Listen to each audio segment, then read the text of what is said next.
So ಈ ಥರ ಮನೆ ಫುಡ್ನ ತಿನ್ಕೊಂಡು ಮನೇಲೆ ವರ್ಕೌಟ್ ಮಾಡ್ಕೊಂಡು ಆರಾಮಾಗಿ ವೆಯ್ಟ್ ಲಾಸ್ ಮಾಡ್ಬೋದು. ನಾನು ಇವಾಗ ತೋರಿಸ್ತಿರೋಂಥ ಎಕ್ಸಸೈಸು ತುಂಬಾ ಹೆಲ್ಪ್ ಆಗುತ್ತೆ. ಡಯಾಸ್ಟಿಸಿಸ್ ರೆಕ್ಟಿ ನನಗೆ ಫುಲ್ ಹೀಲ್ ಆಗಿದೆ. ಮನೇಲೆ ವರ್ಕೌಟ್ ಮಾಡಿಕೊಂಡು ಹೀಲ್ ಮಾಡ್ಕೊಂಡಿದ್ದೀನಿ. Actually breathing technique important. So first ಈ ಥರ ಲೈ ಡೌನ್ ಆಗಿ ಕಾಲನ್ನ ಈ ಥರ ಫೋಲ್ಡ್ ಮಾಡ್ಕೊಳ್ಳಿ. ನೀವು ಫಸ್ಟು ಕೋರ್ ಎಂಗೇಜ್ ಮಾಡ್ಕೊಬೇಕು. ಯಾವ ಥರ ಇದನ್ನು ಪ್ರಾಕ್ಟೀಸ್ ಮಾಡಿ, ನಿಧಾನಕ್ಕೆ ಪ್ರಾಕ್ಟೀಸ್ ಮಾಡ್ತಾ ಬರುತ್ತೆ, ಒಂದೇ ಸಲ ಅಂತೂ ಬರಲ್ಲ. ಹಾಯ್ ಹಲೋ ಎಲ್ರಿಗೂ ನಮಸ್ಕಾರ. ನಾನು ಮತ್ತೊಂದು ವಿಡಿಯೋಗೆ ಸ್ವಾಗತ. ಸೊ ಈ ವಿಡಿಯೋ ತಮ್ಲೈನ್ ನೋಡಿ ನಿಮಗೆ ಗೊತ್ತಾಗಿರುತ್ತೆ. ಈ ವಿಡಿಯೋ ನಾನು ಮಾಡ್ತಿರೋದು ಒಪ್ಪಂದದ ಮೇರೆಗೆ ಮೇಲೆ. ಯಾಕಂದರೆ ತುಂಬ ಜನ ಕೇಳ್ತಾನೇ ಇದ್ದಾರೆ. ಇನ್ಸ್ಟಾಗ್ರಾಮಲ್ಲಿ ನೋಡಿದ್ರು ಅದೇನೆ, ಯೂಟ್ಯೂಬಲ್ಲಿ ಯಾವುದೋ ಕಮೆಂಟ್ ನೋಡಿದ್ರು ಅದೇ ವರ್ಕೌಟ್ ವಿಡಿಯೋ ತೋರಿಸಿ ಅಂತ ಹೇಳ್ಬಿಟ್ಟು. ಆ್ಯಕ್ಚುಲಿ ನನಗೆ ಹೆಂಗೆ ಅನ್ನಿಸ್ತಿದೆ ಗೊತ್ತಾ ತೋರಿಸೋದಕ್ಕೆ. ನಾನೇನು ಪ್ರೊಫೆಷನಲ್ ಅಲ್ಲ, ನಾನೇನು ಲೈಕ್ 100% ಪರ್ಫೆಕ್ಟ್ ಇಲ್ಲ, ಮತ್ತು ಟೀಚ್ ಮಾಡೋಷ್ಟು ಇಲ್ಲ. ಬಟ್ ನೀವೆಲ್ಲ ಕೇಳ್ತಿದ್ದೀರಾ ಅಂತ ಹೇಳ್ಬಿಟ್ಟು ನಾನು ಯಾವ ಥರ ಮಾಡಿದ್ದೀನಿ, ನನಗೆ ಏನು ವರ್ಕ್ ಆಗಿದೆ ಅದು ನಿಮಗೆ ತೋರಿಸೋಣ ಅಂತ ತೋರಿಸ್ತಾ ಇದ್ದೀನಿ. ಈಗ ಎಲ್ಲರೂ ಜಿಮ್ಗೆ ಹೋಗೋಕ್ಕಾಗಲ್ಲ ಅಲ್ವಾ. ಸೊ ಕೆಲವರು ಮನೇಲೇ ವರ್ಕೌಟ್ ಮಾಡಬೇಕಿರುತ್ತೆ. ಎಲ್ಲರಿಗೂ ಜಿಮ್ ಆ್ಯಕ್ಸೆಸ್ ಇರೋಲ್ಲ. ಈಗ ಫಾರ್ ಎಕ್ಸಾಂಪಲ್ ಊರುಗಳಲ್ಲಿರ್ತಾರೆ. ಸೊ ಅಂಥವ್ರಿಗೆ ಯಾವ ಥರ ವರ್ಕೌಟ್ ಮಾಡ್ಬೋದು ಅಂತ ನಾನು ನಿಮಗೆ ಒಂದು ಐಡಿಯಾ ಕೊಡ್ತೀನಿ. ಪ್ರಿವಿಯಸ್ಲಿ ಹೇಳಿರೋ ಆ ಥರ ನೀವೇನಾದರೂ ತುಂಬ ದಪ್ಪ ಇದ್ದರೆ ಫಸ್ಟು ವಾಕಿಂಗಿಂದ ಸ್ಟಾರ್ಟ್ ಮಾಡ್ಬೋದು. ಸೊ ವಾಕಿಂಗ್ ಸ್ಟಾರ್ಟ್ ಮಾಡ್ತಾ ಆಮೇಲೆ ನೀವು ಎಕ್ಸಸೈಸ್ನ ಸ್ಟಾರ್ಟ್ ಮಾಡ್ಬೋದು. ನಾನು ಕೂಡ ಫಸ್ಟ್ ಹಂಗೆ ಮಾಡಿದ್ದು. ನಾನು ಇದಕ್ಕೆ ಮುಂಚೆ ಆಲ್ರೆಡಿ ಒಂದು ವೀಡಿಯೋ ಮಾಡಿದ್ದೀನಿ. ಏನಪ್ಪ ಅಂತ ಹೇಳಿದ್ರೆ ಅದು ಡಯಾಸ್ಟಿಸಿಸ್ ರೆಕ್ಟಿ ಇದ್ದರೆ ನಿಮಗೆ ಅದನ್ನು ಹೆಂಗೆ ಚೆಕ್ ಮಾಡೋದು ಅಂತ ನಾನು ಆಲ್ರೆಡಿ ಪ್ರೀವಿಯಸ್ಲಿ ಮಾಡಿದ್ದೀನಿ. ಸೊ ನೀವು ಜಸ್ಟ್ ನನ್ನ ಚಾನಲ್ನ ಹಿಂಗೆ ಸ್ಕ್ರಾಲ್ ಮಾಡಿದ್ರೆ ಅಲ್ಲಿ ತಮ್ಲೈನಲ್ಲೇ ನಿಮಗೆ ಗೊತ್ತಾಗುತ್ತೆ. ಸೊ ಅದನ್ನು ಚೆಕ್ ಮಾಡಿ. ಸೊ ಹೊಸ್ದಾಗಿ ನೋಡೋರಿಗೆ ನಾನು ಹೇಳೋದೇನೆಂದರೆ, ನಾನೇನಾದರೂ ಹೇಳಿದ್ರೆ ಜಸ್ಟ್ ನನ್ನ ಚಾನಲ್ನ ಹಿಂಗೆ ಸ್ಕ್ರಾಲ್ ಮಾಡಿ. ಸೊ ತಮ್ಲೈನ್ ನೋಡಿದ್ರೆ ನಿಮ್ಗೆ ಏನು ಡೀಟೇಲ್ಸ್ ಬೇಕೋ ಅದು ಸಿಗುತ್ತೆ. ಇಲ್ಲ ಅಂತ ಹೇಳಿದ್ರೆ ಕಮೆಂಟ್ ಮಾಡಿದ್ರೆ ಸೊ ನಾನು ಅದಕ್ಕೆ ರಿಪ್ಲೈ ಮಾಡ್ತೀನಿ. ಅದಕ್ಕೆ ನನಗೆ ಹೆಲ್ಪ್ ಆಗಿರೋ ಅಂಥದ್ದು ಎಕ್ಸಸೈಸಸ್ನ ನಿಮಗೆ ತೋರಿಸ್ತೀನಿ. ಎಸ್ಪೆಷಲಿ ಮಮ್ಮಿ ಟಮ್ಮಿನ ಕರಗಿಸೋದು ತುಂಬಾ ಕಷ್ಟ, ನಾರ್ಮಲ್ ವೆಯ್ಟ್ ಲಾಸ್ ಮಾಡ್ದಂಗಲ್ಲ. ಹಾಗೆ ಕೆಲವೊಬ್ಬರು ಕೇಳ್ತಾಯಿದ್ರು, ನಾವು ಹೊಟ್ಟೆ ದಪ್ಪ ಇದೆ, ಇಲ್ಲಾಂದರೆ ಥೈಸ್ ಜಾಸ್ತಿ ಇದೆ, ಹೆಂಗೆ ಮಾಡೋದು, ಅದು ಯಾವ ಥರ ರೆಡ್ಯೂಸ್ ಮಾಡೋದು ಅಂತ ಹೇಳ್ಬಿಟ್ಟು. ನೀವು ಈ ಥರ ಥೈಸ್ ಜಾಸ್ತಿ ಇದೆ ಇಲ್ಲ ಹೊಟ್ಟೆ ಜಾಸ್ತಿ ಇದೆ ಅಂತ ಬರೀ ಅದಕ್ಕೆ ಮಾತ್ರ ಕಾನ್ಸಂಟ್ರೇಟ್ ಮಾಡಿ ವರ್ಕೌಟ್ ಮಾಡೋಕ್ಕಾಗಲ್ಲ. ಫುಲ್ ಬಾಡಿ ವರ್ಕೌಟ್ ಮಾಡಬೇಕು. ಅದ್ರ ಜೊತೆಗೆ ಥೈಸ್ಗೆ, ಈಗ ಥೈಸ್ ದಪ್ಪ ಇದ್ದರೆ ಥೈಸ್ಗೆ ಅಂತ ಸ್ಪೆಸಿಫಿಕ್ ಆಗಿ ಸ್ವಲ್ಪ ಸ್ಪೆಸಿಫಿಕ್ ವರ್ಕೌಟ್ಸ್ ಇರುತ್ತೆ. ಅದನ್ನು ಮಾಡಿದ್ರೆ ಆವಾಗ ನಿಮಗೆ ಬಾಡಿ ಫ್ಯಾಟ್ ಜೊತೆಗೆ ಸೊ ನಿಮ್ಮದೇನು ಹೊಟ್ಟೆ ಕರಗಿಸೋದು ಇಲ್ಲ ಥೈಸ್ ಕರಗಿಸೋದು ಇರುತ್ತೆ ಅದು ಕರಗುತ್ತೆ. ಸೊ ಈ ಥರ ವರ್ಕ್ ಆಗೋದು. ಆಮೇಲೆ ಫುಡ್ ವಿಚಾರಕ್ಕೆ ಬಂದರೆ ಕೆಲವ್ರು ಕೇಳ್ತಾಯಿದ್ರು, ನಂಗೆ ಕಮೆಂಟ್ ಮಾಡಿದರು, ಚೆನ್ನಾಗಿ ತಿನ್ನಿ ವರ್ಕೌಟ್ ಮಾಡಿ ಅಂತ ಹೇಳ್ತಿರಲ್ಲ, ಸ್ಟೋರಿಯಲ್ಲಿ ಹಾಕಿರ್ತಿರಲ್ಲ, ಚೆನ್ನಾಗಿ ತಿಂದರೆ ಹೆಂಗೆ ಕರಗುತ್ತೆ ಅಂತ ಹೇಳ್ಬಿಟ್ಟು. ಚೆನ್ನಾಗಿ ತಿನ್ನಿ ಅಂದರೆ ನೀವು ಪ್ರೋಟೀನು, ಫೈಬರು, ಪ್ರೋಬಯೋಟಿಕ್ಸು ಅದನ್ನೆಲ್ಲ ಚೆನ್ನಾಗಿ ತಿನ್ನಬೇಕು. ಸೊ ನಿಮ್ಮ ಬಾಡಿಗೆ ಪ್ರೋಟೀನು, ಫೈಬರು, ವಿಟಮಿನ್ಸು ಅದೆಲ್ಲ ಚೆನ್ನಾಗಿ ಬರ್ತಾಯಿದ್ರೆ ಬಾಡಿಗೆ ಏನು ಬೇಕೋ ಅದೆಲ್ಲ ಸಿಗ್ತಾ ಇರುತ್ತೆ. ಅದರಲ್ಲಿ ನಿಮಗೇನು ಬ್ಯಾಡ್ ಕೊಲೆಸ್ಟ್ರಾಲ್ ಆಗಲಿ ಇಲ್ಲಾಂದರೆ ಮತ್ತೊಂದು ಬೊಜ್ಜು ಬರೋ ಥರ ಆ ಥರದ್ದೇನೂ ಇರೋಲ್ಲ. ಸೊ ಹಂಗಾಗಿ ಚೆನ್ನಾಗಿ ತಿನ್ನಿ ಅಂತ ಹೇಳೋದು. ನೀವು ಚೆನ್ನಾಗಿ ವರ್ಕೌಟ್ ಮಾಡ್ತಾ ಇರ್ತೀರ, ಕ್ಲೀನಾಗಿ ತಿಂತಾ ಇರಲ್ಲ, ಅದರಿಂದ ಕೂಡ ನೀವು ವೆಯ್ಟ್ ಲಾಸ್ ಕಷ್ಟ ಆಗುತ್ತೆ, ಮಜಲ್ ಲಾಸ್ ಆಗುತ್ತೆ. ಸೊ ಹಂಗಾಗಿ ಚೆನ್ನಾಗೆ ಒಳ್ಳೆ ಹೆಲ್ದಿ ಫುಡ್ನ ತಿನ್ನಬೇಕು. ಸೊ ಎವ್ರಿ ಮೀಲಲ್ಲಿ ಪ್ರೋಟೀನು, ಫೈಬರ್ಸ್ ಅದನ್ನೆಲ್ಲ ಇನ್ಕ್ಲೂಡ್ ಮಾಡ್ಕೊಬೇಕು. ಈ ಟೀ ಶರ್ಟ್ ನನಗೆ ಆ್ಯಕ್ಚುಲಿ ಮೊದಲು ಆಗ್ತಾನೆ ಇರಲಿಲ್ಲ.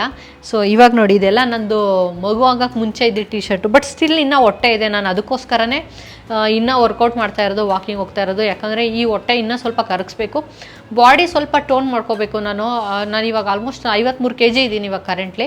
ಬಟ್ ಸ್ಟಿಲ್ ಸ್ವಲ್ಪ ಫ್ಯಾಟ್ನ ರೆಡ್ಯೂಸ್ ಮಾಡಬೇಕು, ಅದಕ್ಕೋಸ್ಕರ ವರ್ಕೌಟ್ ಮಾಡ್ತಿರೋದು. ಇನ್ನೊಂದೇನಪ್ಪ ಅಂತ ಹೇಳಿದ್ರೆ, ನೀವು ವೆಯ್ಟ್ ಲಾಸ್ ಮಾಡಬೇಕು ಇಲ್ಲ ಏನೋ ಫ್ಯಾಟ್ ಲಾಸ್ ಮಾಡಬೇಕು ಅಂದರೆ ಅರ್ಜೆನ್ಸಿ ಇದ್ದರೆ ತುಂಬ ಕಷ್ಟ ಆಗುತ್ತೆ. ಯಾಕಂತ ಹೇಳಿದ್ರೆ, ಅಯ್ಯೋ ನಾವು ಇನ್ನೂ ಆಗಿಲ್ಲ ಅಂತ ನೀವು 15 ದಿನ, ತಿಂಗಳು, 1.5 ತಿಂಗಳಿಗೇ ಒಂಥರ ಸ್ಟ್ರೆಸ್ ಆಗ್ತಿರುತ್ತೆ. ಅದೇ ಒಂದು ಸ್ಟ್ರೆಸ್ಸಿಗೆ ಕಮ್ಮಿ ಆಗೋಲ್ಲ. ಸೊ ಹಂಗಾಗಿ ನೀವು ಯಾವಾಗಲೂ ಅಷ್ಟೇ ಟೈಮ್ ಕೊಡಬೇಕು ನಿಮ್ಮ ಬಾಡಿಗೆ. ಈಗ 9 months ಟೈಮ್ ತೊಗೊಂಡಿರ್ತೀವಿ ಆಲ್ಮೋಸ್ಟ್ ಒಂದು ಕನ್ಸೀವ್ ಆಗಿ ಮಗು ಎತ್ತು ಮುಖ ನೋಡೋದಕ್ಕೆ. ಬಟ್ ವೆಯ್ಟ್ ಲಾಸ್ ಮಾಡಬೇಕಾದ್ರೆ ಎಲ್ಲರೂ ನಮ್ಗೆ 1 ತಿಂಗಳಲ್ಲಿ ಆಗಬೇಕು, 2 ತಿಂಗಳಲ್ಲಿ ಆಗಬೇಕು ಅಂತ ಯಾಕೆ ಅರ್ಜೆಂಟ್ ಮಾಡ್ತಾರೋ ಗೊತ್ತಿಲ್ಲ. ಟೈಮ್ ಕೊಡಿ ನಿಮ್ಮ ಬಾಡಿಗೆ. ಸೊ ಆವಾಗ ನಿಧಾನಕ್ಕೆ ಹೀಲ್ ಆಗುತ್ತೆ. ನೀವೆಷ್ಟು ನಿಧಾನಕ್ಕೆ ವೆಯ್ಟ್ ಲಾಸ್ ಮಾಡ್ತಿರೋ, ಫ್ಯಾಟ್ ಲಾಸ್ ಮಾಡ್ತಿರೋ, ಆವಾಗ ನೀವು ಗ್ಯಾಪ್ ಕೊಟ್ಟರು ಕೂಡ ನೀವು ಮತ್ತೆ ರೀಗೈನ್ ಆಗೋಲ್ಲ. ಅದು ನನಗೆ ಎಕ್ಸ್ಪೀರಿಯನ್ಸ್ ಆಗಿದೆ. ಸ್ಟಾರ್ಟಿಂಗ್ ನಾನು ಒಂದು 2-3 months ಮಾಡಿದೆ ಚೀಕು ಬರ್ತಡೇ ಅಷ್ಟಲ್ಲಿ. ಆಮೇಲೆ ನೆಕ್ಸ್ಟು ನಾನು ಒಂದು 2 months ಏನೂ ಮಾಡಿಲ್ಲ, ವಾಕಿಂಗು ಕ್ಲೀನಾಗಿ ಹೋಗಿಲ್ಲ, ಕ್ಲೀನಾಗೆ ಏನೋ ಹೆಲ್ದಿ ಫುಡ್ ಅದೆಲ್ಲ ಏನೂ ತಿನ್ನಲ್ಲ. ತುಂಬಾ ಟ್ರಾವೆಲ್ ಮಾಡ್ತಿದ್ವಿ. ಒಂಚೂರು ವೆಯ್ಟ್ ಗೇನ್ ಆಗಿಲ್ಲ, 1 kg ವೆಯ್ಟ್ ಗೇನ್ ಆಗಿರಲಿಲ್ಲ. ಬಿಕಾಸ್ ನಾನು ಪ್ರಾಪರಾಗಿ ಮಾಡಿ ವೆಯ್ಟ್ ಲಾಸ್ ಮಾಡಿದ್ದೆ. ಹಂಗಾಗಿ ಸೊ ಇಷ್ಟು ವೆಯ್ಟ್ ಲಾಸ್ ಬಗ್ಗೆ ಡೀಟೇಲ್ಸು. ಸೊ ಇವತ್ತು ನಾನು ನಿಮಗೆ ಒಂದು 6 ಎಕ್ಸಸೈಸ್ ತೋರಿಸ್ತೀನಿ. 3 ಬಂದು ನಿಮಗೆ ಸ್ಲೀಪಿಂಗ್ ಎಕ್ಸಸೈಸ್ ತೋರಿಸ್ತೀನಿ. ಇನ್ನು 3 ಬಂದು ಸ್ಟ್ಯಾಂಡಿಂಗ್ ಕೋರ್ ವರ್ಕೌಟ್ಸು. ಸೊ ಇದು ಸ್ವಲ್ಪ ಕಷ್ಟ. ಏನಕ್ಕೆ ಅಂತ ಹೇಳಿದ್ರೆ, ನೀವು ಸ್ವಲ್ಪ ಕೋರ್ ಎಂಗೇಜ್ ಮಾಡ್ಕೊಬೇಕು. ಅದನ್ನು ಕಲಿತ್ರೆ ನೀವು ಆರಾಮಾಗಿ ಮಾಡ್ಬೋದು. ಅದು ಹೆಂಗೆ ಏನು ಅಂತ ಹೇಳ್ಕೊಡ್ತೀನಿ. ಸೊ ಅದಕ್ಕೆ ಮುಂಚೆ ಸ್ವಲ್ಪ ಯಾವಾಗಲೂ ಅಷ್ಟೇ ವರ್ಕೌಟ್ ಮಾಡಬೇಕು, ಸ್ವಲ್ಪ ಲೈಟಾಗೆ ವಾರ್ಮ್ ಅಪ್ ಮಾಡಿಬಿಟ್ಟು ಸ್ಟಾರ್ಟ್ ಮಾಡಿ. ಸ್ವಲ್ಪ ಸ್ಟ್ರೆಂತ್ ಇರುತ್ತೆ ವರ್ಕೌಟ್ ಮಾಡೋದಕ್ಕೆ. ಹಾಗಾಗಿ ಸೊ ಬನ್ನಿ ಸ್ಟಾರ್ಟ್ ಮಾಡೋಣ.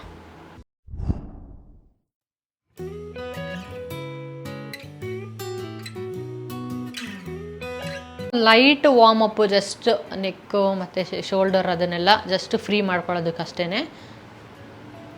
ಜಾಸ್ತಿ ಹೊತ್ತೇನು ಅವಶ್ಯಕತೆ ಇಲ್ಲ, ಜಸ್ಟ್ ಒಂದು 5 ರೌಂಡ್ಸ್ ಮಾಡಿದ್ರೆ ಸಾಕು.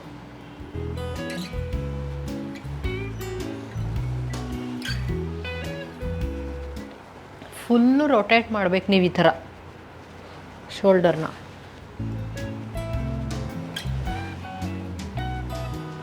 ಸೊ ನೀವೇನು ವರ್ಕೌಟ್ ಮಾಡ್ತೀರೋ ಅದನ್ನೇ ಒಂದು ಸತಿ ಸೀದಾ, ಒಂದು ಸತಿ ಉಲ್ಟಾ, ಆ ಥರ ಮಾಡಬೇಕು. ಆ್ಯಂಡ್ ಈಗೇನು ನಾನೇನು ಪ್ರೊಫೆಷನಲ್ ಅಲ್ಲ, ನನಗೆ ಹೆಂಗೆ ಬರುತ್ತೋ ಹಂಗೆ ನಿಮಗೆ ತೋರಿಸ್ತಾ ಇದ್ದೀನಿ. ಸೊ ಸುಮ್ಮನೆ ನೋಡಿದವರು ಮತ್ತೇನು ಅಂದ್ಕೊಬಾರ್ದು ಅಷ್ಟೇ, ಇವಳೇನು ಪ್ರೊಫೆಷನಲ್ ಥರ ತೋರಿಸ್ತಾ ಇದ್ದಾಳೆ ಅಂತ ಹೇಳ್ಬಿಟ್ಟು. ಅದಕ್ಕೆ ನಾನು ತೋರಿಸೋದು ಬೇಡ ಅಂತ ಅಂದ್ಕೊಂಡಿದ್ದೆ, ಬಟ್ ನೀವೆಲ್ಲ ಕೇಳ್ತಿದ್ದೀರಲ್ಲ ಅಂತ ಹೇಳ್ಬಿಟ್ಟು ತೋರಿಸ್ತಾ ಇರೋದು. ಆದರೂ ಲೈಕ್ ಜಂಪ್ ಮಾಡೋಕ್ಕೆ ಕಂಫರ್ಟಬಲ್ ಇದ್ದರೆ ಈ ಥರ ಜಂಪಿಂಗ್ ಜಾಕ್ಸ್ ಮಾಡ್ಬೋದು. ಇಲ್ಲ ನಮಗೆ ಜಂಪ್ ಮಾಡೋಕ್ಕಾಗಲ್ಲ ಅಂದರೆ ಜಸ್ಟ್ ಈ ಥರ ಮಾಡಿ, ಸ್ಟಾರ್ಟಿಂಗು ಸ್ವಲ್ಪ ನಿಮ್ಗೆ ಅಭ್ಯಾಸ ಆಗೋವರೆಗೂ ಹೀಗೆ ಒಂದು 20 to 30 ಕೌಂಟ್ಸ್ ಈ ಥರ ಮಾಡಬೇಕಾಗುತ್ತೆ ನೀವು.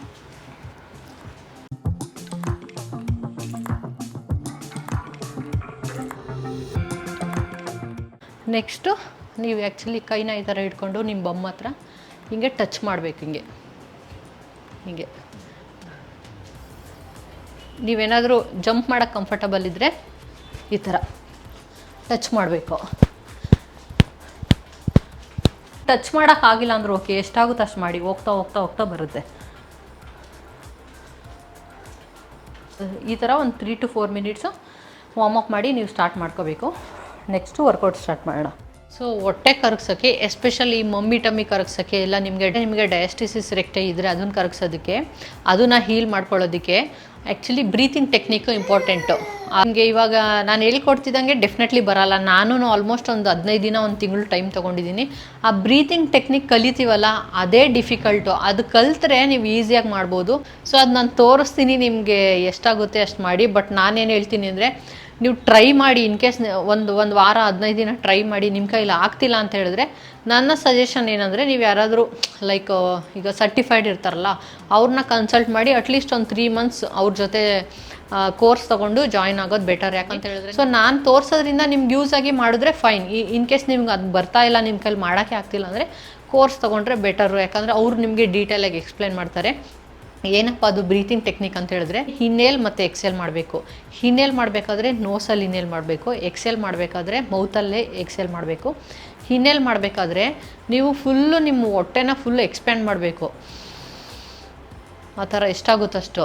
ಎಕ್ಸೆಲ್ ಮಾಡಬೇಕಾದ್ರೆ ಹೊಟ್ಟೆನ ಸ್ಕ್ವೀಸ್ ಮಾಡ್ಕೋಬೇಕು, ಆ ಥರ. ನೀವು ಈ ಥರ ಸ್ಕ್ವೀಸ್ ಮಾಡಿಕೊಂಡು ಬಾಯಲ್ಲಿ ಜಸ್ಟ್ ಎಕ್ಸೆಲ್ ಮಾಡ್ತಿರಲ್ಲ, ಆವಾಗ ನಿಮ್ಗೆ ಇಲ್ಲಿ ಗೊತ್ತಾಗುತ್ತೆ, ಇಲ್ಲಿ ನಿಮಗೆ ಕೋರ್ ಎಂಗೇಜ್ ಆಗುತ್ತೆ. ಅಂದರೆ ಇಲ್ಲೆಲ್ಲ ಟೈಟ್ ಆಗುತ್ತೆ, ಈ ಡಯಾಫ್ರಮ್ ಮಸಲ್ಸ್ ಅಂತ ಹೇಳ್ತಾರೆ, ಇದೆಲ್ಲ ನಿಮಗೆ ಟೈಟ್ ಆಗುತ್ತೆ. ಸೊ ಆ ಥರ ಹಿಡ್ಕೊಂಡು ಬ್ರೀತ್ ಮಾಡಬೇಕು. ನಿಮ್ಮದು ಡಯಾಸ್ಟಿಸಿಸ್ ರೆಕ್ಟಿ ಇದ್ದರೆ ಹೀಲ್ ಆಗೋಕ್ಕೆ ಇದೇ ಒಂದೇ ಟೆಕ್ನಿಕ್ಕು. ಸೊ ಅದನ್ನು ನಾನು ತೋರಿಸ್ತೀನಿ ಬನ್ನಿ ಒಂದ್ಸಲ ನಿಮ್ಗೆ ಹೆಂಗೆ ಅಂತ. ವರ್ಕೌಟ್ ಮಾಡೋದು ಬೇಡವಾ? ವರ್ಕೌಟ್ ಮಾಡೋದು ಬೇಡವಾ? ಹಿಂಗೆ ನಾವು ವರ್ಕೌಟ್ ಮಾಡೋದು ನೋಡಿ. ಈ ಟೋಟ್ಲರ್ ಹಿಡ್ಕೊಂಡು ಹೆಂಗಪ್ಪ ಮಾಡೋದು ವರ್ಕೌಟು? ಏನಬ್ಬ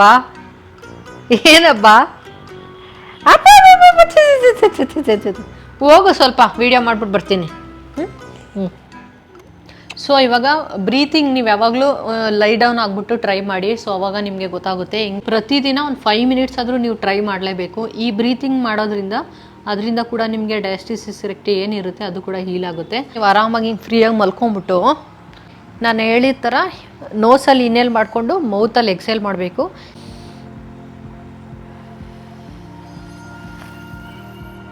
ನಿಮ್ಗೆ ಇನ್ನೂ ಗೊತ್ತಾಗಿಲ್ಲ ಅಂದರೆ ನೀವು ಇಲ್ಲಿ ಬೇಕಾದರೆ ಕೈ ಇಟ್ಕೋಬೋದು ಈ ರಿಪ್ಸ್ ಹತ್ರ.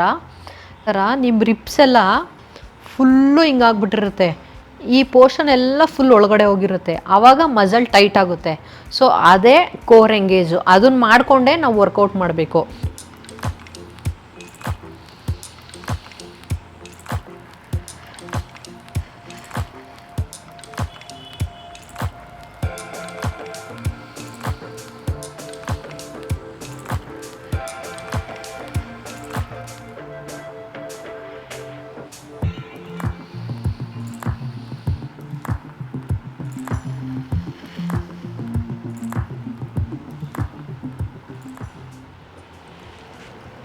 ಆಮೇಲೆ ಎದ್ದೇಳಬೇಕಾದ್ರೆ ಹಿಂಗೆ ಸ್ಟ್ರೈಟ್ ಎದ್ದು ಬಿಡಬಾರ್ದು, ಅದು ಕೂಡ ಪ್ರಾಬ್ಲಮ್ ಆ್ಯಕ್ಚುಲಿ. ಸೈಡಿಗೆ ತಿರ್ಕೊಂಡು ಎದ್ದೇಳಬೇಕು. ಸೊ ಈ ಥರ ನೀವು ಎವ್ರಿ ಡೇ 5 ಮಿನಿಟ್ಸ್ ಮಾಡಿ, ತುಂಬಾ ಹೆಲ್ಪ್ ಆಗುತ್ತೆ. ನೆಕ್ಸ್ಟ್ ಇವಾಗ ಫಸ್ಟ್ ವರ್ಕೌಟ್ ತೋರಿಸ್ತೀನಿ ಹೆಂಗೆ ಅಂತ. ಅದಕ್ಕೂ ಕೂಡ ನೀವು ಕೋರ್ ಎಂಗೇಜ್ ಮಾಡಿಕೊಂಡೇ ಮಾಡಬೇಕು. ಇಲ್ಲಿ ಗ್ಲೂಟ್ ಬ್ರಿಡ್ಜ್ ಅಂತ ಹೇಳ್ತಾರೆ. ಸೊ ನಾನು ಇವಾಗ ತೋರಿಸ್ತಿರೋಂಥ ಎಕ್ಸಸೈಸು ತುಂಬಾ ಹೆಲ್ಪ್ ಆಗುತ್ತೆ. ನಾನಂತೂ ರೆಗ್ಯುಲರ್ ಬೇಸಿಸ್ ಮೇಲೆ ಈ ವರ್ಕೌಟ್ಸ್ನ ಮಾಡಿದ್ದೀನಿ. ಹಂಗಾಗಿ ನಾನು ನಿಮಗೆ ಈಸಿನೇ ಇದೆ. ಸೊ ಸ್ವಲ್ಪ ಕಲಿಯೋವರೆಗೂ, ಕೋರ್ ಎಂಗೇಜ್ ಕಲಿಯೋವರೆಗೂ, ಆಮೇಲೆ ಈಸಿ ಆಗುತ್ತೆ. ಸೊ ಹೆಂಗೆ ಮಾಡೋದು ಅಂತ ನೋಡೋಣ ಬನ್ನಿ. ಸೊ ಫಸ್ಟ್ ಈ ಥರ ಲೈ ಡೌನ್ ಆಗಿ ಕಾಲನ್ನ ಈ ಥರ ಫೋಲ್ಡ್ ಮಾಡ್ಕೊಳ್ಳಿ. ಮಾಡಿಕೊಂಡು ನೀವು ಫಸ್ಟು ಕೋರ್ ಎಂಗೇಜ್ ಮಾಡ್ಕೊಬೇಕು. ಯಾವ ಥರ ಅಂತ ಹೇಳಿದ್ರೆ, ಈಗ ಸ್ಲೋಗೆ ನಿಮ್ಮದು ಬೆಳ್ಳಿ ಏನಿದೆ ಅದನ್ನು ಟೈಟ್ ಮಾಡ್ಕೊಳ್ತಾ ಬಾಯಲ್ಲಿ ಎಕ್ಸೆಲ್ ಮಾಡ್ತಾ ಇರಬೇಕು, ಉಸಿರು ಬಿಡ್ತಾ ಇರಬೇಕು. ಹಿಂಗೆ ನಾನು ಮಾಡಿ ತೋರಿಸ್ತೀನಿ ನೋಡಿ. ಸೊ ನಿಮಗೆ ಅವಾಗ ಗೊತ್ತಾಗುತ್ತೆ. ನಾನು ಮಾತಾಡ್ತಾ ಅದು ಮಾಡೋಕ್ಕಾಗಲ್ಲ. ಸೊ ಫಸ್ಟು ನಾನು ಹೇಳಿದ ಥರ ಕೋರ್ ಎಂಗೇಜ್ ಮಾಡ್ಕೊಳ್ಳಿ. ನೆಕ್ಸ್ಟು ನೀವು ಯಾವಾಗ ಹಿಪ್ನ ಮೇಲೆ ತೊಗೊಂಡೋಗ್ತೀರಾ ಆವಾಗ ನೀವು ಎಕ್ಸೆಲ್ ಮಾಡಬೇಕು. ಬಾಯಿಂದ ನಿಧಾನಕ್ಕೆ, ನೀವು ಕ್ಯಾಂಡಲ್ನ ಯಾವ ಥರ ಬ್ಲೋ ಮಾಡ್ತೀರಾ ಆ ಥರ ನಿಧಾನಕ್ಕೆ ಉಸಿರು ಬಿಟ್ಟು, ಮತ್ತು ಕೆಳಗೆ ಬರುವಾಗ ನೋಸಿಂದ ಹಿನ್ನೇಲ್ ಮಾಡಿಕೊಂಡು ಈ ಥರ ಮಾಡ್ಕೊಳ್ಳಿ. ನೀವು ನೋಸಿಂದ ಇನ್ಹೇಲ್ ಮಾಡಿಲ್ಲ ಅಂದರೂ ಪರವಾಗಿಲ್ಲ, ಅದು ಆಟೋಮೆಟಿಕ್ ಆಗುತ್ತೆ. ಬಟ್ ಎಕ್ಸೆಲ್ ಮಾಡೋದನ್ನ ನೀವು ಪ್ರಾಪರಾಗಿ ಮಾಡಬೇಕು. ಮತ್ತು ಮೇಲೋದಾಗ ಒಂದು 2-3 ಸೆಕೆಂಡ್ಸ್ ಹೋಲ್ಡ್ ಮಾಡಿ, ಒಂದು 5 ಕೌಂಟ್ ಆಗೋವರೆಗೂ. ಸೊ ಎಕ್ಸೆಲ್ ಮಾಡಿ ನೀವು ಹೋಲ್ಡ್ ಮಾಡಿದ್ರೆ ತುಂಬಾ ಎಫೆಕ್ಟಿವು. ಎಸ್ಪೆಷಲಿ ಈ ವರ್ಕೌಟ್ ಒಂದು ತುಂಬಾ ಯೂಸ್ ಆಗುತ್ತೆ ನಿಮಗೆ ಹೊಟ್ಟೆ ಕರಗಿಸೋದಕ್ಕೆ. ನೋಡಿದ್ರಲ್ಲ, ಈ ಥರ ಮಾಡಬೇಕು. ಸ್ಟಾರ್ಟಿಂಗ್ ನಿಮ್ಗೆ ಹೆಂಗೆ ಅನ್ಸುತ್ತೆ ಗೊತ್ತಾ, ಬ್ರೀತ್ ಮಾಡಬೇಕಾದ್ರೆ ಗೊತ್ತಾಗಲ್ಲ. ಅದೇನಾಗುತ್ತೆ, ಕೋರ್ ಎಂಗೇಜ್ ಆಗಿರೋದು, ಜೋರಾಗಿ ಬ್ರೀತ್ ಮಾಡಿಬಿಟ್ಟಿರ್ತೀವಿ, ಅದು ಆದರೆ ಕೋರ್ ಎಂಗೇಜ್ ಆಗಿರಲ್ಲ. ಆ ಥರ ಮಾಡಿದ್ರೆ ಏನೂ ವರ್ಕೌಟ್ ಆಗಲ್ಲ. ಅದಕ್ಕೋಸ್ಕರನೇ ಅವಾಗವಾಗ ನಾವಿಲ್ಲಿ ಮುಟ್ಟಿ ನೋಡ್ಕೊತಾ ಇರಬೇಕು. ಓಕೆ, ಕೋರ್ ಎಂಗೇಜ್ ಆಗಿದೆಯಾ, ನಮ್ಮ ರಿಪ್ಸು ಮತ್ತು ಈ ಮಜಲ್ ಎಲ್ಲ ಟೈಟ್ ಆಗಿದೆಯಾ ಅಂತ ಹೇಳ್ಬಿಟ್ಟು. ಸ್ಟಾರ್ಟಿಂಗ್ ತುಂಬಾ ಕಷ್ಟ ಆಗುತ್ತೆ, ಬಟ್ ಹೋಗ್ತಾ ನಿಮ್ಗೆ ಅಭ್ಯಾಸ ಆಗುತ್ತೆ. ಸೊ ಈ ಥರ ಕೋರ್ ಎಂಗೇಜ್ ಮಾಡ್ಕೊಂಡು ಮಾಡಬೇಕು. ಇಲ್ಲ ನೀವು ಕೋರ್ ಎಂಗೇಜ್ ಮಾಡ್ದಲ್ಲೇ ವರ್ಕೌಟ್ ಮಾಡಿದ್ರೆ ಏನೂ ಯೂಸ್ ಆಗೋಲ್ಲ. ನೀವು ನಂಬಲ್ಲ, ಡಯಾಸ್ಟಿಸಿಸ್ ರೆಕ್ಟಿ ನನಗೆ ಫುಲ್ ಹೀಲ್ ಆಗಿದೆ. ನಾನು ಲಾಸ್ಟ್ ಟೈಮ್ ಹೇಳಿದ್ದೆ ನಂಗೆ ಒಂದು 1/2 ಇಂಚ್ ಅಷ್ಟಿದೆ ಅಂತ ಹೇಳ್ಬಿಟ್ಟು. ಇವಾಗ ಕಂಪ್ಲೀಟಾಗಿ ಹೀಲ್ ಆಗಿದೆ. ಮನೇಲೇ ವರ್ಕೌಟ್ ಮಾಡಿಕೊಂಡು ಹೀಲ್ ಮಾಡ್ಕೊಂಡಿದ್ದೀನಿ. ನಾನು ಹರಿಬರಿ ಮಾಡಿಲ್ಲ, ನಿಧಾನಕ್ಕೆ ಟೈಮ್ ತೊಗೊಂಡು ಮಾಡಿದ್ದೀನಿ. ನೀವು 10 ಕೌಂಟ್ ಮಾಡಿ, ಬಟ್ ಕೋರ್ ಎಂಗೇಜ್ ಮಾಡ್ಕೊಂಡು ಮಾಡಿದ್ರೆ ಅಂದರೆ 10x3 10 ಕೌಂಟು 3 ಟೈಮ್ಸ್ ಮಾಡಬೇಕು. ಸೊ ಈ ಥರ ಮಾಡಿದ್ರೆ ನಿಮಗೆ ವರ್ಕೌಟ್ ಆಗುತ್ತೆ. ಇದಂತೂ ತುಂಬಾ ಹೆಲ್ಪ್ ಆಗುತ್ತೆ. ಸೊ ಬ್ರೀತಿಂಗ್ ಟೆಕ್ನಿಕ್ಕು ಕರೆಕ್ಟಾಗಿರಬೇಕು. ನೆಕ್ಸ್ಟ್ ಸೆಕೆಂಡ್ ಎಕ್ಸಸೈಸ್ ಬಂದು ಇದೇ ಥರ ಲೈ ಡೌನ್ ಆಗಬೇಕು. ಇದು ಟೋ ಟ್ಯಾಪ್ ಅಂತ ಹೇಳ್ತಾರೆ. ಸೊ ಯಾವುದೇ ಎಕ್ಸಸೈಸ್ ಮಾಡುವಾಗ ಫಸ್ಟ್ ಕೋರ್ ಎಂಗೇಜ್ ಮಾಡ್ಕೊಬೇಕು. ಸೊ ಕೋರ್ ಎಂಗೇಜ್ ಮಾಡಿಕೊಂಡು ನೀವು ಈ ಥರ ಕಾಲನ್ನ ಕೆಳಗಡೆ ಟಚ್ ಮಾಡಬೇಕು. ಟೋನಲ್ಲಿ ಕೆಳಗಡೆ ಟಚ್ ಮಾಡಬೇಕಾದ್ರೆ ನೀವು ಎಕ್ಸೇಲ್ ಮಾಡಬೇಕು. ಆವಾಗ ಹೊಟ್ಟೆನ ಸ್ಕ್ವೀಸ್ ಮಾಡಿಕೊಂಡು ಎಕ್ಸೇಲ್ ಮಾಡಿ. ಸೊ ಆವಾಗ ನಿಮಗೆ ಮಸಲೆಲ್ಲ ಸ್ಟ್ರೆಂತ್ ಆಗುತ್ತೆ. ಸೊ ಇದು ಬ್ರೀತಿಂಗ್ ಟೆಕ್ನಿಕು. ಈ ಥರ ಕಾಲು ಕೆಳಗಡೆ ಹೋದಾಗ ಎಕ್ಸೇಲು, ಮೇಲೆ ಬಂದಾಗ ಇನ್ಹೇಲ್ ಮಾಡ್ಕೊಬೇಕು. ಇಷ್ಟೇ, ಇದು ಸಿಂಪಲ್ ಇದೆ. ಸೊ ಟ್ರೈ ಮಾಡಿ ನೋಡಿ, ಬರುತ್ತೆ. ಸೊ ಯಾವುದೇ ಎಕ್ಸಸೈಸ್ ಮಾಡುವಾಗ ಫಸ್ಟ್ ಕೋರ್ ಎಂಗೇಜ್ ಮಾಡ್ಕೊಬೇಕು. ಸೊ ಕೋರ್ ಎಂಗೇಜ್ ಮಾಡಿಕೊಂಡು ನೀವು ಈ ಥರ ಕಾಲನ್ನ ಕೆಳಗಡೆ ಟಚ್ ಮಾಡಬೇಕು. ಟೋನಲ್ಲಿ ಕೆಳಗಡೆ ಟಚ್ ಮಾಡಬೇಕಾದ್ರೆ ನೀವು ಎಕ್ಸೇಲ್ ಮಾಡಬೇಕು. ಆವಾಗ ಹೊಟ್ಟೆನ ಸ್ಕ್ವೀಸ್ ಮಾಡಿಕೊಂಡು ಎಕ್ಸೇಲ್ ಮಾಡಿ. ಸೊ ಆವಾಗ ನಿಮಗೆ ಮಸಲೆಲ್ಲ ಸ್ಟ್ರೆಂತ್ ಆಗುತ್ತೆ. ಸೊ ಇದು ಬ್ರೀತಿಂಗ್ ಟೆಕ್ನಿಕು. ಈ ಥರ ಕಾಲು ಕೆಳಗಡೆ ಹೋದಾಗ ಎಕ್ಸೇಲು, ಮೇಲೆ ಬಂದಾಗ ಇನ್ಹೇಲ್ ಮಾಡ್ಕೊಬೇಕು. ಇಷ್ಟೇ, ಇದು ಸಿಂಪಲ್ ಇದೆ. ಸೊ ಟ್ರೈ ಮಾಡಿ ನೋಡಿ, ಬರುತ್ತೆ. ಇದಕ್ಕೂ ಅಷ್ಟೇ, ಫಸ್ಟ್ ಕೋರ್ ಎಂಗೇಜ್ ಮಾಡ್ಕೊಳ್ಳಿ. ಅಂದರೆ ನೀವು ರಿಪ್ಸ್ ಹತ್ರ ಕೈ ಇಟ್ಕೊಂಡು ನೋಡಿ, ಗೊತ್ತಾಗುತ್ತೆ ಮಜಲೆಲ್ಲ ಟೈಟ್ ಆಗಿದೆಯಾ ಅಂತ.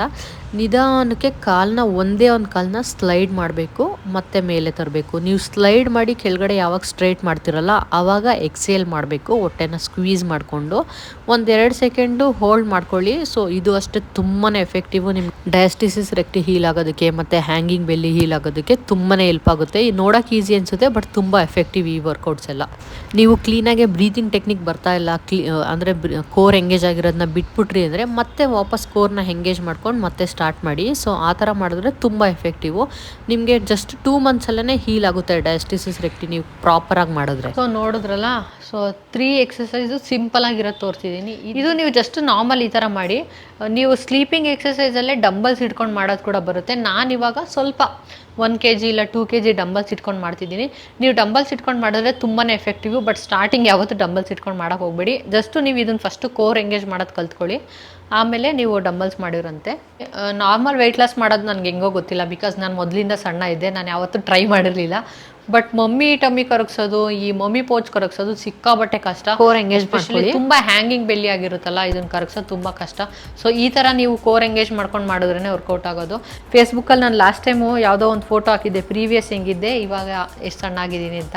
ಅದಕ್ಕೆ ಒಬ್ಬರು ಕಮೆಂಟ್ ಮಾಡಿದರು, ಏನು ಸಮ್ಟೈಮ್ಸ್ ಮಿರಾಕಲ್ ಆ್ಯಪನ್ಸ್ ಅಂತ ಹೇಳ್ಬಿಟ್ಟು. ಓ ಹೌದಾ ಆಂಟಿ, ನಿಮ್ಮ ಲೈಫಲ್ಲಿ ಮಿರಾಕಲ್ ಬರುತ್ತೆ, ವೆಯ್ಟ್ ಮಾಡ್ತಾ ಇರಿ ಅಂತ ಹೇಳಿದೆ. ಬಿಕಾಸ್ ಎಷ್ಟು ಸ್ಟ್ರಗಲ್ ಮಾಡಿದ್ದೀನಿ, ಎಷ್ಟು ಕಷ್ಟಪಟ್ಟಿದ್ದೀನಿ. ಸಮ್ಟೈಮ್ಸ್ ಗಿವ್ ಅಪ್ ಮಾಡಿದ್ದೀನಿ, ಇಲ್ಲ ನನ್ನ ಕೈಲಿ ಆಗ್ತಿಲ್ಲ ಅಂತ ಹೇಳ್ಬಿಟ್ಟು, ಇಲ್ಲ ಮಾಡಲೇಬೇಕು ಅಂತ ಹೇಳ್ಬಿಟ್ಟು ತುಂಬಾ ಕಷ್ಟ ಇರುತ್ತೆ. ಸೊ ನೀವು ವರ್ಕೌಟ್ ಮಾಡಿದ್ರೆ ನಿಮಗೆ ಗೊತ್ತಾಗ್ತಾ ಹೋಗುತ್ತೆ. ಸೊ ಕೆಲವ್ರು ಹೇಳ್ತಾರೆ, ಬಟ್ ನೀವು ತಲೆ ಕೆಡಿಸ್ಕೊಂಬಿಡಿ. ಸೊ ನಿಮ್ಮ ಗುರಿ ಏನಿದೆಯೋ ಸ್ವಲ್ಪ ಟೈಮ್ ತೊಗೊಂಡು ರೀಚ್ ಮಾಡಿ ಅಷ್ಟೇ. ಸ್ಟ್ಯಾಂಡಿಂಗಲ್ಲಿ ತುಂಬಾ ಎಫೆಕ್ಟಿವ್ ಇರೋಂಥ ಒಂದು 3 ಎಕ್ಸಸೈಸ್ ತೋರಿಸ್ತೀನಿ. ಅದಕ್ಕೂ ಕೂಡ ನೀವು ಕೋರ್ ಎಂಗೇಜ್ ಮಾಡ್ಕೊಳ್ಳಿ. ಫಸ್ಟು ಹೊಟ್ಟೆನ ಸ್ಕ್ವೀಸ್ ಮಾಡಿಕೊಂಡು ಎಕ್ಸೇಲ್ ಮಾಡ್ಕೊಳ್ಳಿ. ಈ ಸ್ಟ್ಯಾಂಡಿಂಗ್ ಎಕ್ಸಸೈಸು ಅಷ್ಟೇ ತುಂಬಾ ಎಫೆಕ್ಟಿವು. ಇದನ್ನು ಜಸ್ಟು ನೀವು ಎಲ್ಬೋಯಿಂದ ಕ್ರಾಸ್ ನೀನ ಟಚ್ ಮಾಡಬೇಕು. ಸ್ಲೋಗಿ ಮಾಡಬೇಕು, ಯಾವಾಗಲೂ ಫಾಸ್ಟಾಗಿ ಮಾಡೋಕ್ಕೆ ಹೋಗಬೇಡಿ. ನೀವು ಟಚ್ ಮಾಡುವಾಗ ಲೈಟಾಗಿ ಎಕ್ಸೇಲ್ ಮಾಡ್ಕೊಳ್ಳಿ, ಸ್ಕ್ವೀಸ್ ಮಾಡಿಕೊಂಡು ಅಷ್ಟೇ.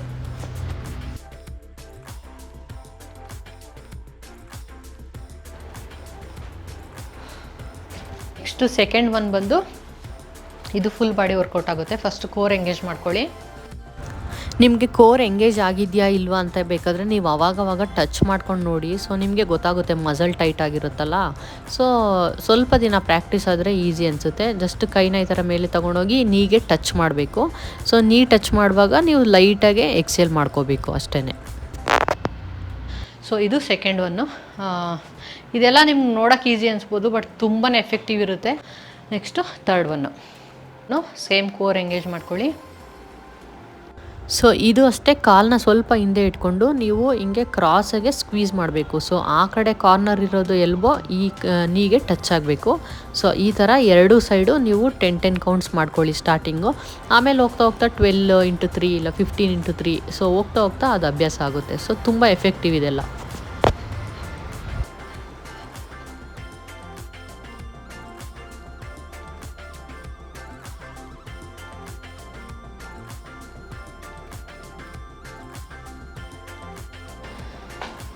ಸೊ ನೋಡಿದ್ರಲ್ಲ, ಇವತ್ತು ನಾನು ನಿಮಗೆ 6 ಕೋರ್ ವರ್ಕೌಟ್ನ ತೋರಿಸಿದ್ದೀನಿ. ಇದನ್ನು ಪ್ರಾಕ್ಟೀಸ್ ಮಾಡಿ, ನಿಧಾನಕ್ಕೆ ಪ್ರಾಕ್ಟೀಸ್ ಮಾಡ್ತಾ ಬರುತ್ತೆ, ಒಂದೇ ಸಲ ಅಂತೂ ಬರೋಲ್ಲ. ಕೋರ್ ಎಂಗೇಜ್ ಮಾಡ್ಕೊಳ್ಳೋದು ಸ್ವಲ್ಪ ಕಷ್ಟ ಅಷ್ಟೇ. ನಿಮ್ಗೆ ಇನ್ನೂ ಕಷ್ಟ ಆಗ್ತಿದೆ ಅಂದರೆ ಫಸ್ಟ್ ಏನು ಮಾಡಿ, ವಾಕಿಂಗ್ ಹೋಗಿ. ವಾಕಿಂಗ್ ಅಂದರೆ ಬ್ರಿಸ್ಕ್ ವಾಕ್ ಮಾಡಬೇಕು. ಎವ್ರಿ ಡೇ ಒಂದು 40 ಮಿನಿಟ್ಸ್ ವಾಕಿಂಗು, ಅದ್ರ ಜೊತೆ ಒಂದು 15 ಮಿನಿಟ್ಸ್ 20 ಮಿನಿಟ್ಸ್ ವರ್ಕೌಟ್ನ ಮಾಡಿ. ಸೊ ಈ ಥರ ಮಾಡಿದ್ರೆ ನಿಮಗೂ ಕೂಡ ಸ್ವಲ್ಪ ಸ್ಟ್ರೆಂತ್ ಬರ್ತಾ ಹೋಗುತ್ತೆ. ಆವಾಗ ಅದನ್ನು ಇನ್ಕ್ರೀಸ್ ಮಾಡ್ಕೊಳ್ತಾ ಹೋಗ್ಬೋದು ಗ್ರ್ಯಾಜುಯಲಿ. ಸೊ ಒಂದೇ ಸಲ ವರ್ಕೌಟ್ ಅಂದ್ರೂ ಕಷ್ಟ ಆಗುತ್ತೆ. ಸೊ ನೋಡಿ, ನಾನಿವಾಗ ಆಲ್ಮೋಸ್ಟ್ ಒಂದು 45 ಮಿನಿಟ್ಸ್ ವರ್ಕೌಟ್ ಮಾಡ್ತಾಯಿದ್ದೀನಿ. ಈವ್ನಿಂಗು ವಾಕಿಂಗ್ ಹೋಗ್ತೀನಿ. ಒಂದು 4 ದಿನ 5 ದಿನ ಅಂತೂ ಹೋಗ್ತೀನಿ. ವರ್ಕೌಟು ಅಷ್ಟೇ 5 ಡೇಸ್ ಮಾಡೇ ಮಾಡ್ತೀನಿ. ಈ ಥರ ಮಾಡಿದ್ರೆ ಅಲ್ಲಿ ಮನೆ ಫುಡ್ ತಿನ್ಕೊಂಡು, ಸೊ ನಾನೆಲ್ಲ ಪ್ರೀವಿಯಸ್ಲಿ ತೋರಿಸಿದ್ದೀನಿ 5 weight loss breakfast lunch recipe ಎಲ್ಲ ತೋರಿಸಿದ್ದೀನಿ. ನೆಕ್ಸ್ಟು ಡಿನ್ನರ್ ರೆಸಿಪಿ ಕೂಡ ಅಪ್ಲೋಡ್ ಮಾಡ್ತೀನಿ. ಸೊ ಈ ಥರ ಮನೆ ಫುಡ್ನ ತಿನ್ಕೊಂಡು ಮನೇಲೇ ವರ್ಕೌಟ್ ಮಾಡ್ಕೊಂಡು ಆರಾಮಾಗಿ ವೆಯ್ಟ್ ಲಾಸ್ ಮಾಡ್ಬೋದು. ಬಟ್ ಪೇಷನ್ಸ್ ಇರಬೇಕಷ್ಟೇ. ಸದ್ಯಕ್ಕೆ ನಾನು ಈ ಸಿಂಪಲ್ ವರ್ಕೌಟ್ನ ತೋರಿಸಿದ್ದೀನಿ. ನೆಕ್ಸ್ಟು ನಿಮಗೆ ಸ್ಟ್ರೆಂತ್ ಟ್ರೈನಿಂಗ್ ವರ್ಕೌಟ್ನ ತೋರಿಸ್ತೀನಿ. ಅಂದರೆ ಡಂಬಲ್ಸ್ ಇಟ್ಕೊಂಡು ಮಾಡೋ ಅಂಥ ವರ್ಕೌಟ್ಸ್ ಎಲ್ಲ ನಾನು ನಿಮಗೆ ಆಯಿತು. ನೀವು ಡಂಬಲ್ಸ್ನ ಯೂಸ್ ಮಾಡಿ ಮಾಡಿದ್ರೆ ತುಂಬಾ ಎಫೆಕ್ಟಿವ್ ಇರುತ್ತೆ. ಮತ್ತು ನಿಮಗೆ ಬಾಡಿ ಸ್ಟ್ರೆಂತ್ ಕೂಡ ಆಗುತ್ತೆ. ಸೊ ಒಂಥರ ಸ್ಟ್ರೆಂತ್ ಟ್ರೈನಿಂಗ್ ಆದಂಗೆ ಆಗುತ್ತೆ. ಸೊ ಅದನ್ನೆಲ್ಲ ನೆಕ್ಸ್ಟು ಹೋಗ್ತಾ ತೋರಿಸ್ತೀನಿ. ಫಸ್ಟು ಇದನ್ನು ಸ್ಟಾರ್ಟ್ ಮಾಡಿ. ಸೊ ನಾನು ತೋರಿಸಿದ್ನಲ್ಲ ಬ್ರೀತಿಂಗ್ ಟೆಕ್ನಿಕ್ಕು, ನೀವು ಫ್ರೀ ಇದ್ದಾಗ ಯಾವಾಗಲೂ ಒಂದು 5 ಮಿನಿಟ್ಸು ಅದನ್ನು ಪ್ರಾಕ್ಟೀಸ್ ಮಾಡಿ. ಸೊ ಇನ್ಹೇಲ್ ಮಾಡೋದು ಮತ್ತು ಬಾಯಿಂದ ಎಕ್ಸೇಲ್ ಮಾಡೋದು. ಸೊ ಹೊಟ್ಟೆನ ಸ್ಕ್ವೀಸ್ ಮಾಡಿಕೊಂಡು ಆ ಥರ ಮಾಡ್ತಾಯಿದ್ರೆ ಬರುತ್ತೆ. ಸೊ ಸದ್ಯಕ್ಕೆ ಈ ವಿಡಿಯೋ ಇಷ್ಟೇ. ಸೊ ನಿಮ್ಗೆ ಈ ವಿಡಿಯೋ ಹೆಂಗೆ ಅನ್ನಿಸ್ತು, ಯೂಸ್ಫುಲ್ ಆಯಿತಾ, ಏನು ಕತೆ ಏನು ಅಂತ ಕಮೆಂಟ್ ಮಾಡಿ. ಸೊ ನಾನೇನು ಪ್ರೊಫೆಷನಲ್ ಅಲ್ಲ, ನೀವೆಲ್ಲ ಕೇಳ್ತಾ ಇದ್ರಿ ಅಂತ ಹೇಳ್ಬಿಟ್ಟು ನನಗೆ ಗೊತ್ತಿರೋ ಅಷ್ಟು ನನಗೇನು ವರ್ಕ್ ಆಗಿದೆಯೋ ಅದನ್ನು ನಿಮ್ಮ ಹತ್ರ ಶೇರ್ ಮಾಡಿದ್ದೀನಿ. ಸೊ ನಾನು ಹೇಳ್ದಂಗೆ ನಿಮ್ಗೆ ಮಾಡೋಕ್ಕಾದರೆ ನೀವು ಆರಾಮಾಗಿ ಮಾಡ್ಬೋದು. ಇನ್ ಕೇಸ್ ನಿಮ್ಮ ಕೈಲಿ ಮಾಡೋಕ್ಕಾಗ್ತಿಲ್ಲ, ತುಂಬ ಕಷ್ಟ ಆಗ್ತಿದೆ, ತಳಬುಡ ಅರ್ಥ ಆಗ್ತಿಲ್ಲ ಅಂತ ಹೇಳಿದ್ರೆ ಬೆಟರ್ ಯಾವುದಾದ್ರೂ ಒಂದು ಪ್ರೊಫೆಷನಲ್ ಹತ್ರ ಕೋರ್ಸ್ ತೊಗೊಂಡ್ರೆ ಒಳ್ಳೆಯದು. ಸೊ ಯಾರಾದರೂ ಮಾಡೋಕ್ಕಾಗಲ್ಲ, ಇಲ್ಲ ನಾವು ಅಫೋರ್ಡ್ ಮಾಡೋಕ್ಕಾಗಲ್ಲ ಅನ್ನೋರಿದ್ದರೆ ನನ್ನ ವೀಡಿಯೋಸ್ನ ನೀವು ರೆಫರ್ ಮಾಡಿದ್ರೆ ನಿಮ್ಗೊಂದು ಐಡಿಯಾ ಸಿಗುತ್ತೆ. ಸೊ ಹೋಗ್ತಾ ನಿಮಗೂ ಕೂಡ ಒಂದು ಒಳ್ಳೆ ಕಾನ್ಫಿಡೆನ್ಸ್ ಸಿಗುತ್ತೆ. ಸದ್ಯಕ್ಕೆ ಈ ವಿಡಿಯೋ ಇಷ್ಟೇ. ಈ ವಿಡಿಯೋ ನಿಮ್ಗೆ ಹೆಂಗೆ ಅನ್ನಿಸ್ತು, ಏನು ಕತೆ ಅಂತ ಹೇಳ್ಬಿಟ್ಟು ಕಮೆಂಟ್ ಮಾಡಿ. ಪ್ರೀವಿಯಸ್ ವೀಡಿಯೋಗೆಲ್ಲ ಒಂದೊಳ್ಳೆ ರೆಸ್ಪಾನ್ಸ್ ಬಂದಿದೆ, ತುಂಬಾ ಖುಷಿ ಆಯಿತು. ಹಾಗೆ ಈ ವಿಡಿಯೋನ ಯಾರೆಲ್ಲ ಫಸ್ಟ್ ಟೈಮ್ ನೋಡ್ತಿದ್ರೆ ದಯವಿಟ್ಟು ನನ್ನ ಚಾನಲ್ನ ಸಬ್ಸ್ಕ್ರೈಬ್ ಮಾಡ್ಕೊಳ್ಳಿ. ಸೊ ಇದೇ ಥರ ನಿಮಗೆ ಯೂಸ್ಫುಲ್ ಆಗೋಂಥ ಕಂಟೆಂಟ್ನ ಮಾಡ್ತಾ ಇರ್ತೀನಿ. ಸದ್ಯಕ್ಕೆ ಈ ವಿಡಿಯೋ ಇಲ್ಲೇ ಎಂಡ್ ಮಾಡ್ತಿದ್ದೀನಿ. ಸೊ ನೆಕ್ಸ್ಟ್ ವ್ಲಾಗಲ್ಲಿ ಸಿಗ್ತೀನಿ. ಅಲ್ಲಿವರೆಗೂ ಟೇಕ್ ಕೇರ್, ಬಾಯ್.